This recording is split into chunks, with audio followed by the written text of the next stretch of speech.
آج ویو 360 میں پاکستان میں مہنگائی کی شرح 21% سے تجاوز کر گئی. عوام کی مشکلات میں مزید اضافے کا خدشہ. عوام کی چیخیں نکل گئیں چیخیں. اب 300 روپے لگتے ہیں بھائی آنے جانے میں پیٹرول کا. فیصل آباد میں آبادی کے بڑے حصے کو صاف پانی کی کمی کا سامنا. جانیں گے کہ وہاں کا پانی کھارا کیوں ہو رہا ہے. پاس جب پمپ لگیں گے اور محلے سے پانی بھر کر ٹرالیاں جائیں گی تو کھارا ہی ہوگا پانی. اور اگر آپ جہاز اڑانے والے پائلٹ نہیں بن سکے تو دل چھوٹا مت کریں، کیونکہ ڈرون پائلٹ کا کیریئر بھی برا نہیں.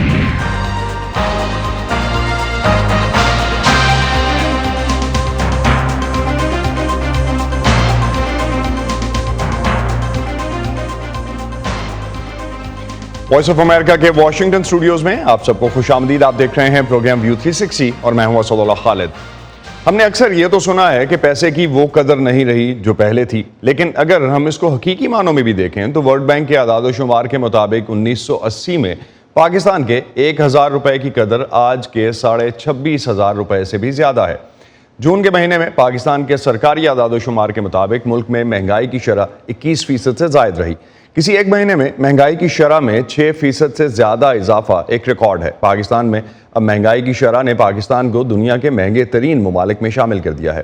آئندہ چند روز میں اسٹیٹ بینک ملک میں شرح سود کا دوبارہ جائزہ لے گا، جس میں اس سال پہلے ہی 4% کا اضافہ کیا جا چکا. پاکستان کے وفاقی ادارہ شماریات کے مطابق جون کے مہینے میں کھانے پینے کی اشیاء 26% مہنگی ہوئی ہیں، جبکہ ٹرانسپورٹ کے شعبے میں 62% مہنگائی دیکھی گئی. اس کی بڑی وجہ گزشتہ چند ہفتوں کے دوران پیٹرولیم مصنوعات کی قیمتوں میں ہونے والا اضافہ ہے. وائس آف امریکہ سے سدرا ڈار نے کراچی میں عوام کی رائے جاننے کی کوشش کی. عوام کی چیخیں نکل گئیں چیخیں. لوگ مر رہے ہیں پیٹرول کے لیے. آپ بتائیں پہلے کہاں ہم 130 روپے 150 روپے میں آنا جانا کرتے تھے، اب 300 روپے لگتے ہیں بھائی آنے جانے میں پیٹرول کا.